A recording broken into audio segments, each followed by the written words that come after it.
Welcome back to Navigating Health with Pacific Islander Communities, a learning course with the Asian Pacific Islander American Health Forum. My name is Alice Tulua again, and welcome back to Module 2. This module will introduce common cultural values and health beliefs across Pacific Islander communities. Our objectives are to increase knowledge of Pacific Islander culture and relationships that impact health understanding and increase understanding of values that form Pacific Islander identities. I hope that you've completed Module 1, where I introduce who Pacific Islanders are and where we come from. We'll start here. Pacific cultural practices and beliefs are rooted in our relationships to the land and the ocean. The connectedness, interdependence, and balance of interactions between Pacific people and their ecosystem is what frames our values and beliefs. Fanua is the Tongan word for land. The concept Fanua goes beyond this translation. Fanua infers a belonging to land, a connectedness, an interdependence that requires balance.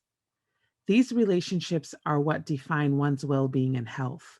And although many of us have migrated away from the lands of our ancestors, our core values, beliefs, and behaviors are still driven by these relationships.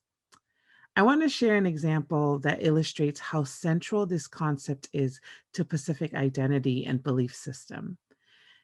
And I'm using this example of Fanua in the Tongan culture and language.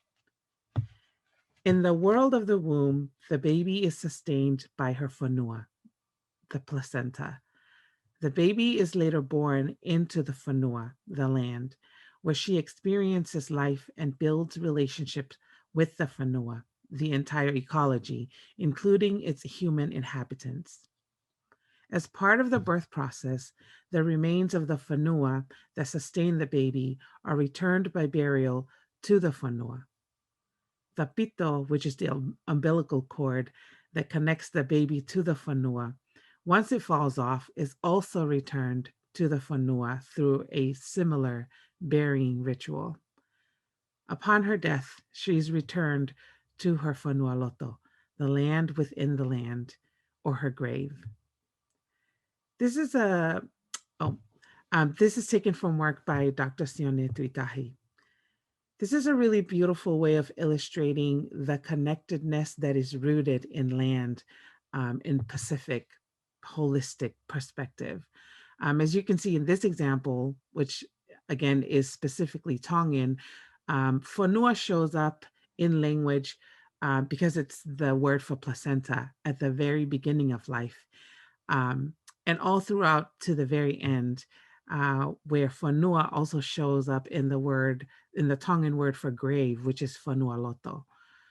But again, you can see throughout how, if, for example, the burial of the placenta and the burial of the umbilical cord goes right back into the physical land. And although this is a Tongan concept, Tongan, based on Tongan practices, you'll see the same kinds of use of the word for land across many of our Pacific cultures to describe things that are connected to each other throughout one's life. So it makes sense that you can use the framework of Fanua in health work because of its holistic approach, because of its interconnectedness. And it provides a continuity that takes care of all aspects of how Pacific people look at what defines one's well-being and health. So I'm just going to share this. This is also based on Dr. Tuitahi's work alongside another scholar, Dr. Ana Tafeolungaki. The concept of health means the well-being of the whole person. That is his or her spiritual, mental, and physical well-being, which is an interpretation that is consistent with Pacific's holistic worldviews. Well-being and health refer not just to individuals, but also communities, the environment in which they live, and the relationship that binds them together. So you can see here, um, in the framework of Fanua, right? So in Fijian, the word is Vanua. In Maori, it is Wenua. And many other Pacific languages, you will find a similar word. Um, and the way that it is applied is very similar also. So it makes sense, at least for the purpose of this presentation, that we use Fanua as a framework for looking at health for Pacific Islanders. Um, and and so taking that into account, there are 5 dimensions of health. And oftentimes we, at least in our current work, there's a lot of emphasis on health being focused on physical health. But thinking about the framework of Fanua, there are 5 dimensions of health. There's physical health, mental and intellectual health, spiritual health, and as shared in the previous slide, community and environment. And environment is both built and natural environment. So these are all the 5 dimensions of health that make up an entire ecosystem. And so it's not just looking at the individual person, but it's looking at the person and everything that surrounds them that really makes up the environment that the person exists in. So it's a really holistic view of health and well-being. These 5 dimensions, as I've shared, are connected to each other. And in order to be successful in addressing health in Pacific Islander communities, there must be a balanced approach for all of these dimensions, or at least as many of them as possible.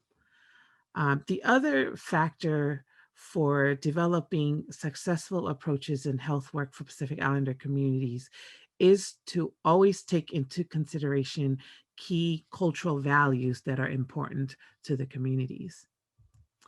For this presentation, I have taken just 5 core cultural values. Of course, there are more values that are important to Pacific people, but I've taken these 5 because some of them, pull in some of the other values. As I share each of these cultural values, I will be sharing some examples of how this might look in practice in Pacific Islander communities.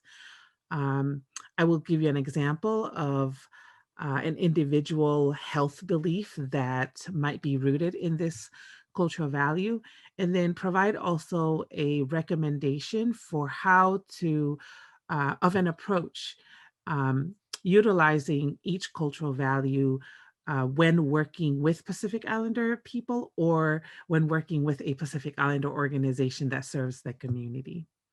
So the 5 that I'm going to cover are collectivism, connection, reverence, humility, and duty. So I think it's clear based on the framework of Fanua that Pacific people come from collectivist um, cultures.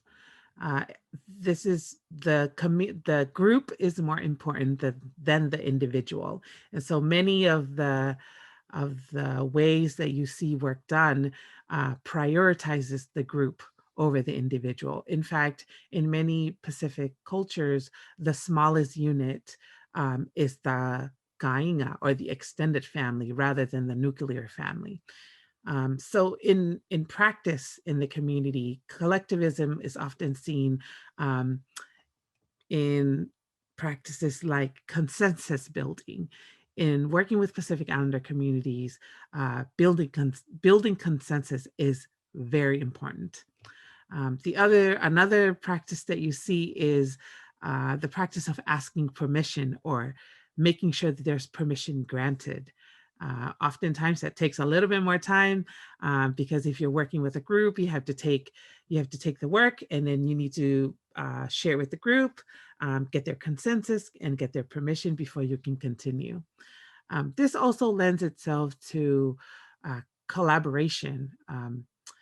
Collectivist culture lends itself really well to working with each other. Or oftentimes the work doesn't feel complete when you're doing it on your own, or it's just one organization doing it. Often it feels more fulfilling when you're doing it in collaboration with other people. The way that this might show up in individual health belief is this shows up as a lack of prioritizing individual action. So many times, if there is a health intervention that is really directed toward the individual taking an action for themselves, this isn't always successful. And so this might be seen as just, that it's a culture that does not prioritize health.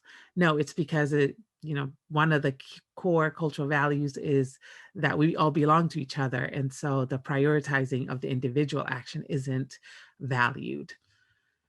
A community approach for, whether you want to work with a Pacific Islander organization or even work with Pacific Islander community is, a recommendation I'm making is to allow for processes that promote consensus building. And I know that this means that it will take more time, take more energy, but truly, this lends itself to having more successful approaches in working with Pacific Islander organizations is to allow for that consensus building to occur because it contributes to building trust, not just within the group, but with the groups that might be from the outside that are working with the Pacific Islander organization. The second value is connection. Relationships are really important in Pacific cultures and in Pacific Islander communities. Um, Thinking back also to the interconnectedness demonstrated in the Fanua framework, you can see how important it is that connections are invested in, that they are genuine, and they go deeper than just surface level relationship building. This also requires practices such as reciprocity. You see this, done in Pacific Islander communities where, you want to show up for another organization's event, and they show up for you. It's also another way of building trust and investing in each other's connection to each other, so that you learn more about one another. So reciprocity goes a really long way with Pacific Islander communities.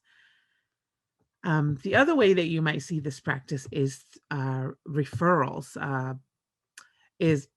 People like to refer others if there are opportunities, or oftentimes it is you are more successful if you are referred by somebody that uh, you are familiar with. And this is all because relationships are so important. An individual health belief that might be rooted in connection is hesitancy. And this can be hesitancy for many different things around health practices. And the reason why there's a lot of hesitation sometimes is if you don't know anybody else that you're connected to that has already participated in something, or thinking right now about COVID vaccinations. If you don't know somebody that is connected to you that has already gotten vaccinated, you're less likely to trust yourself to make a decision to do the same thing. It's also sometimes you hesitate because oftentimes it requires kind of seeing that the group is benefiting from it. Then you will give into the process because of that. The approach that I'm recommending for working with Pacific Islander community is to seek relationships with elders or recognized leaders as an entry point. Um, and so oftentimes this is successful if you know somebody that can refer and introduce you to an elder or to a recognized leader in order for you to just begin even building relationships in that community or with that organization. The next value is reverence, which is deep respect for someone or something. Respect is one of the core values of Pacific Islander culture. And this is, I pull this in under reverence. And this is respect on so many different levels of relationship.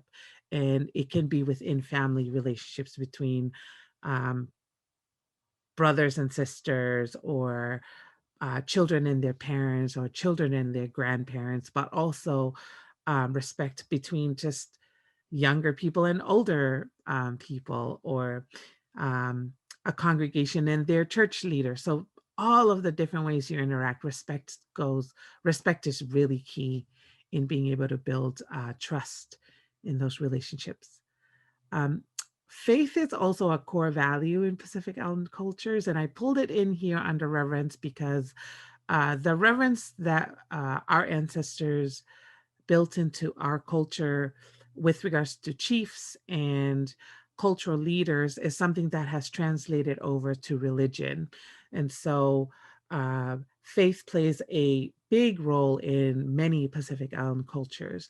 And so incorporating faith in, or faith-based or faith-driven approaches can be very successful.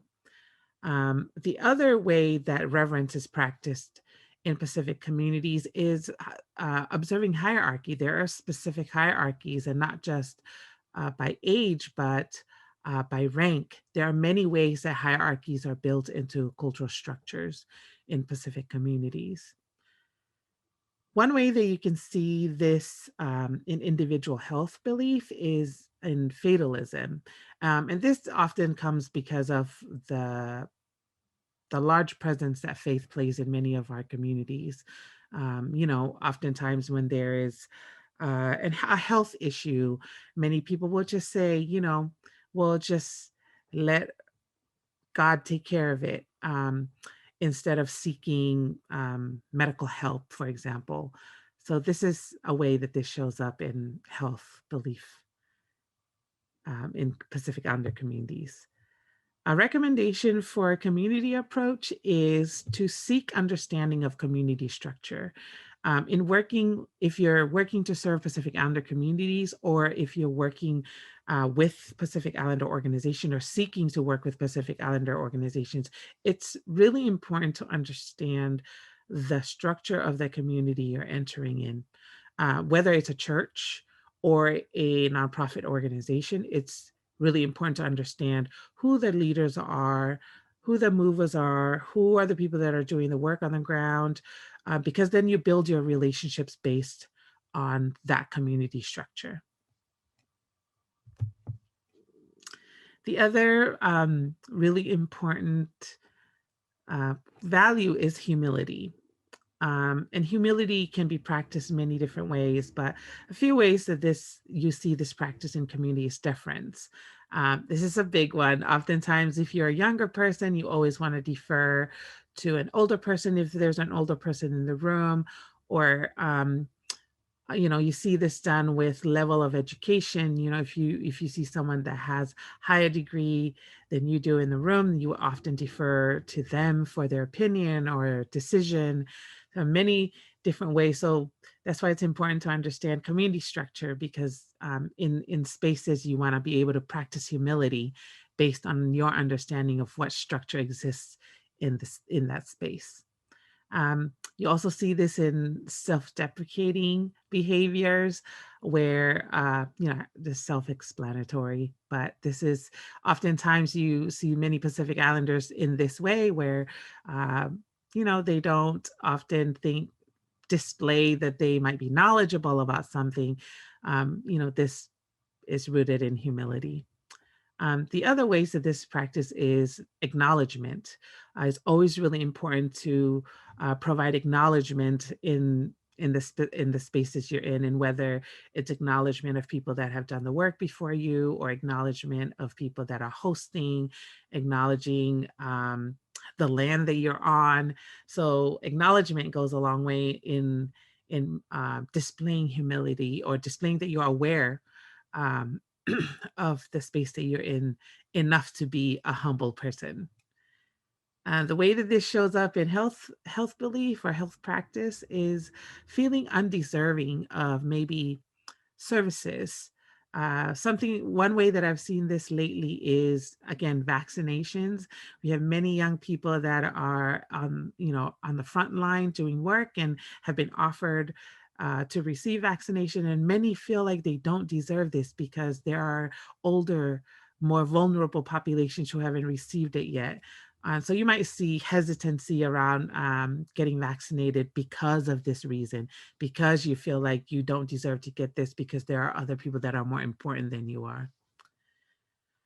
A community approach recommendation is it's always really important, especially in working with Pacific Islander organizations, to acknowledge the history of efforts that have gone into the existing work in the community, and also acknowledging the resilience of the work that currently is happening in the community. And if you are a non-Pacific Islander organization working with a Pacific Islander organization, it's important to acknowledge that there is wisdom and a lot of knowledge within the Pacific Islander organization to be able to contribute to meaningful development of work. Last but not least is duty. And this is a really big one. It's a sense of responsibility that, Pacific Islanders carry with regards to the community. The ways that you see this in practice is, persistence and people just needing to, feeling a responsibility to complete something all the way to the end, no matter what it takes.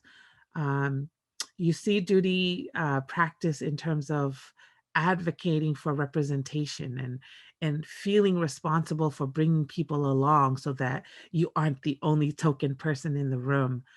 Um, and another way of upholding duty is following cultural protocol. I know oftentimes in spaces that there isn't always room given to cultural protocol, but it is really important in Pacific Island culture to observe these protocol, whether it's a cultural space or not. A way that this shows up in individual health belief, again, is maybe it can be seen as lack of prioritizing health. But oftentimes it's because there are,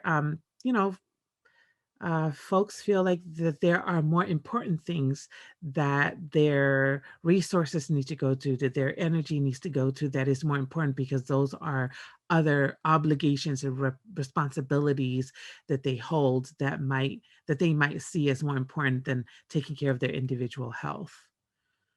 And last but not least, a recommendation for a community approach is to seek inclusion and representation of people. Take that responsibility or that obligation away from a Pacific Islander having to feel like they have to carry that. So if you're a non-Pacific Islander organization, it's important to seek greater inclusion of Pacific Islander diversity and representation in the work that you're doing in community.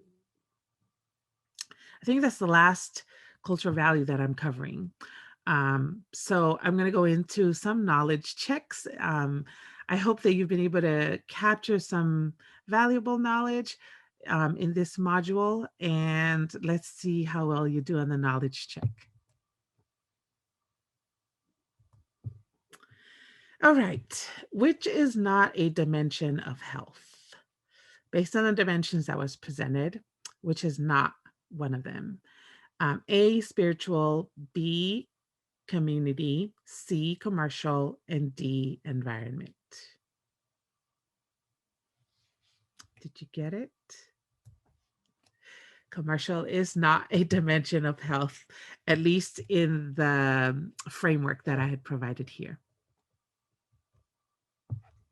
Oh, this should say number 2. Knowledge check number 1 again. Which of these does not represent the Pacific concept of health? A, Fanua, B, Atamai, C, Wenua, and D, Fanua.